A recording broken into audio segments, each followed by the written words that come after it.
82-year-old R. Balasubramanian enjoys his garden in Bengaluru. The greenery is nourished, and indeed all his household requirements are met by a simple old-fashioned well, which the retired electrical engineer revived after it ran dry. He was going to close it, but decided to take the advice of reviving it using rainwater harvesting. And 3 years later, the well began giving water again. Plenty of it. Fortunately, the catchment area for my house is the slope roof. Okay, You can find it. Okay. It is about 1,000 square foot area So the rainwater falls there and for there. And the roof also is there. So that is also another 1,000 feet. Okay. So what Vishwanath told me is to convert the whole area through a pipeline and direct it to this well. So that is the pipeline there. That is the pipeline which takes rainwater from from the roof. From there it has come. Yes. So from that time onwards, for the last 10 years, the groundwater level has increased very enormously. Wow. Okay. First 4 years, it was built up slowly. Yes. I had about 6 feet water only or so. At what depth? Yes. How deep was it? Now the depth of the water is, depth of the well is around 45 feet, 45 feet. Okay. 22 rings and 1 feet. Now today, the water level is at 13 feet. Wow. See how much the groundwater level has increased slowly. And as on date, I have no dearth of water for the past 7 years. And I don't consume Kaveri water at all. Balasubramanian's precious well is one of the answers to the vital challenges facing many of our megacities.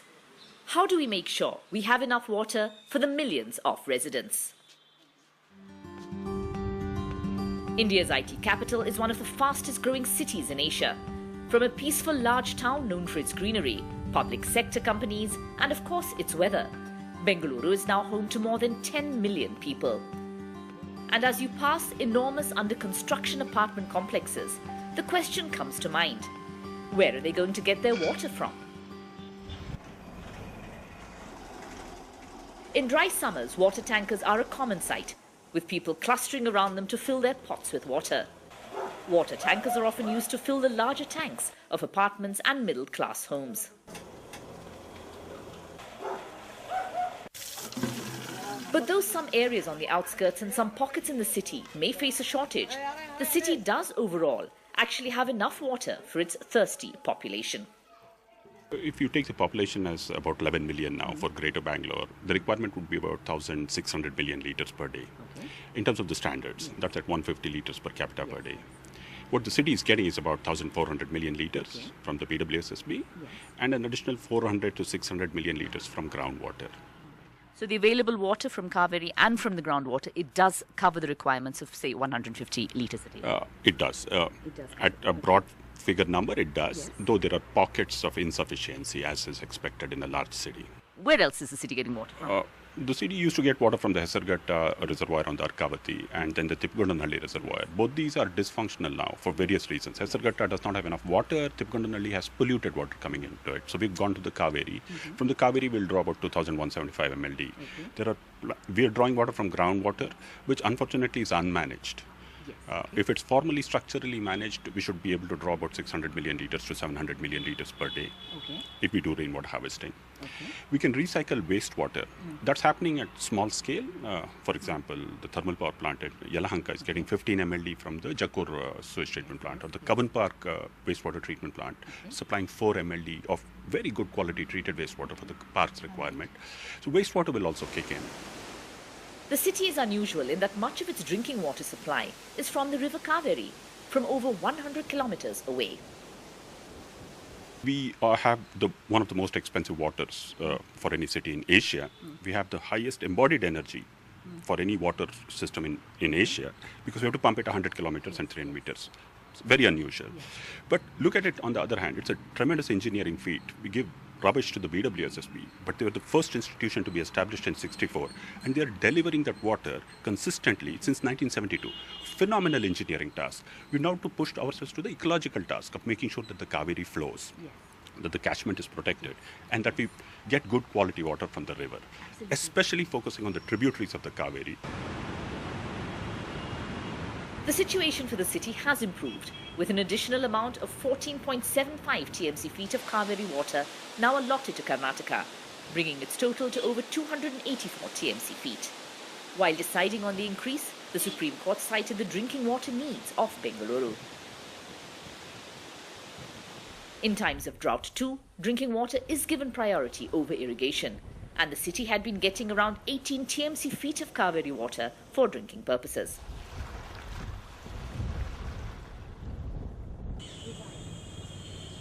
This means that the catchment areas of the Kaveri River, the Western Ghats and Kodagu district in particular, need to be safe from deforestation.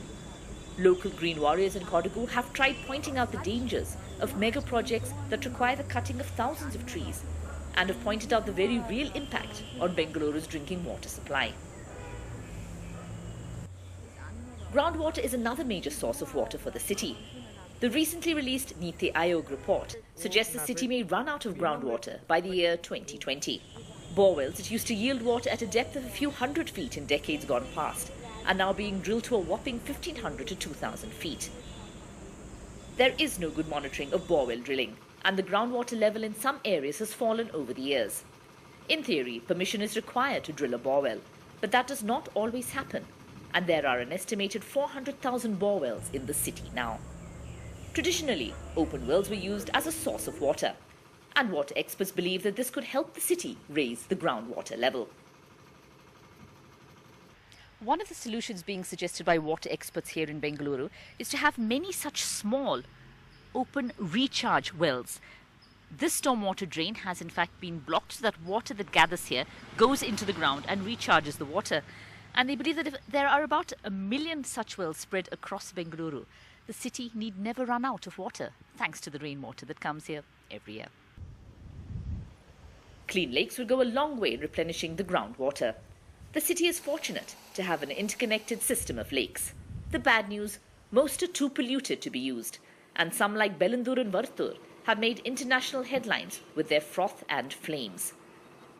The cleaning up of the lakes, pushed by residents and directions from the National Green Tribunal, is a work in progress, and was mentioned in the recent maiden budget of the Janata Dal Secular Congress government, with 50 crores provided for the rejuvenation of Bengaluru Lake. But it will be a while before the city, which has lost many of its earlier hundreds of lakes to encroachment and garbage dumping, is once again home to clean water bodies.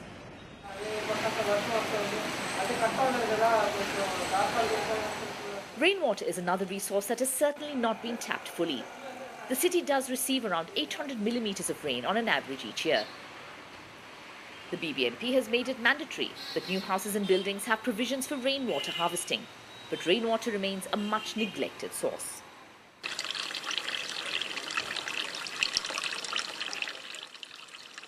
S. Vishwanath shows what is possible. The rooftop of his house, built in a 50 by 30 feet site, is densely green with the help of rain and recycled grey water from his washing machine and bathroom. Bangalore gets the equivalent of 3,000 million litres a day. We are blessed with good rainfall, 970 millimeters, spread from May till December, 8 months of rainfall. 3,000 million litres per day is a huge volume. If we're able to harvest half of it, we're getting the equivalent of the Kaveri on our rooftops. And so therefore we should be more wise about harvesting rainwater. Water experts in the city of Bengaluru say the city is not going to face a water crisis as long as we all are careful with the way we use the water and don't waste it and recycle it. This rooftop garden, just a single example of what can be done with recycled water and rainwater, a good use of the resources that are available to all of us, that precious resource of water. It's wrong to cry wolf all the time. What happens is if you create panic, then the solutions that emerge would be, for example, the crazy solution of getting water from the Sharavati or the Linganmakki Dam, or to get it from the sea, the Arabian Sea. If you think calmly, we understand that there's a problem, but the problem is not insurmountable. There's a problem where everybody can participate as becoming part of the solution. And those solutions are local. And they're based on local resource, local wastewater, local lakes, local groundwater, and local rainwater. Then our way of approaching the solution would be very different. I'm not sure that these scare scenarios are helping anybody at all. You don't think that they're based on any kind of sound science? I'm not sure that they're based on any local knowledge of what's happening with water, and I'm sure that Bangalore has done way better than what it's blamed for. It can do a lot more better. It can clean up Bengaluru and Vartur. That's a crisis that needs to be tackled. But it's not gloom and doom everywhere. But while Bengaluru may not be facing a water crisis now, there is certainly no room for complacency. The vital issue of water usage is being governed by too many agencies with different bodies looking after water supply, lakes, pollution, sewage. We all need to take responsibility for our water usage, for the country, for the city, and for ourselves. And there are good examples to follow.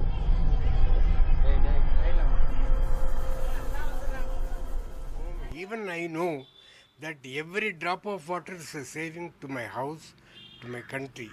So I never waste a single drop of water. Like every citizen make a saving of this rainwater. Oh, India will flourish like anything. And unfortunately, it is not being followed by so many people. I'll save a lot of money, leave alone the water. Yes. And the thing is, I save about 3,000 rupees or so per month, my consumption of the water. And the Kaveri water, the BWSSB, they spend 13 to 20 rupees to bring 1 kale to my house. But that amount of money I save it for the BWSSB, also, yes. And for my own self, I save the water. It cannot be described by words. Everyone should experience the rainwater harvest. With DM Kumar, Maya Sharma in Bengaluru for NDTV. Does the big thirsty city of Bengaluru have enough water? It's a simple question, maybe not such a simple answer, but joining us to help answer that, Leo Saldana of the Environment Support Group and also Shubha Ramachandran, Water Sustainability Consultant of the Biome Environmental Trust. Leo, coming to you first, we've had all of these reports, the Niti Aayog report as well, saying that Bengaluru is in a really, really bad way. Do you think the situation is so bad? Are we going to run out of water? Well, I would say yes, there is a serious water problem. And yes, we can also work our way out of it. It depends how you see the problem. Because if you see the overall situation of Bangalore and the Kaveri water supply, it supplies water to less than half of the city's population. Okay. So about 500 square kilometers of Bangalore's water spread, which is about 1,200 square kilometers now, gets the Kaveri water supply. So the question is what happens to the remaining population, which is in the 700 square kilometers. They are going underground. So in real terms, the problem is for them. So there is a built-in disparity in the city's water supply system, which has not been attended to. So there is enough water overall for all the citizens? I think there is a lot of water in Bangalore. If you also include the fact that every household, every building can also harvest rain and capture rain where it falls. Okay. And we also recover the canal systems, which is 840 kilometers of length, and the lakes. And that can be done. It's far less expenditure doing that and soaking the water than to depend on systems which are far away. Systems are far away because Kaveri is 100 kilometers away. It's just so far away. And it is also a huge drain in terms of the electricity that is demanded to pump it every day. Yes, and also the treatment systems and the storage systems. Besides, it's also true that Kaveri is a river which is in conflict perpetually, not just with Tamil Nadu. Even between Mandya and Bangalore, there is conflict. Yes. The city people are getting it, the farmers are not. That attitude is there. Like you spoke about also rainwater harvesting, lakes recharging the groundwater, but the report also says that by 2020, Bengaluru may run out of groundwater itself. Do you see it being such a crisis? Yeah. Is it alarmist? Yeah, so I can speak from experience. We are a group that gets people to implement rainwater harvesting. We work a lot with well diggers. What we have seen is that in areas where you do shallow groundwater recharge, so let's say these are recharge wells that are dug to 20, 30, 40 feet deep, In certain areas, not all parts of Bangalore, when you recharge continuously, and you can see historically the area had open wells, which used to be sources of water. These wells seem to come back to life. And come back. Even at a shallow, not at hundreds of feet, but shallow wells. Yes. And then people are slowly, though they are a little wary because there are issues with quality, nobody is really very sure, but there are communities that are looking to open wells as sources of water. So I think there is a lot of hope in the shallow aquifer. The deeper aquifer, however, is a little uncertain. There are bore wells that go down as deep as 1700 feet. The deepest I've seen is 1750 feet down on Sarjapura Road. Those bore wells, though the deeper you go, the likelihood of your getting water is higher, but it's we've done a few participative groundwater mapping studies. As part of what we see is that the lower you go, you get water, but it doesn't last very long. And these are not really the larger resources of water. Yes. The sources you of can water. tap it for a while, but then it yes, runs then out. it runs out. The real cracks or the aquifers which are holding water are at between about 600, 700 feet. Below that, while you may get cracks with water, but the sources are not infinite.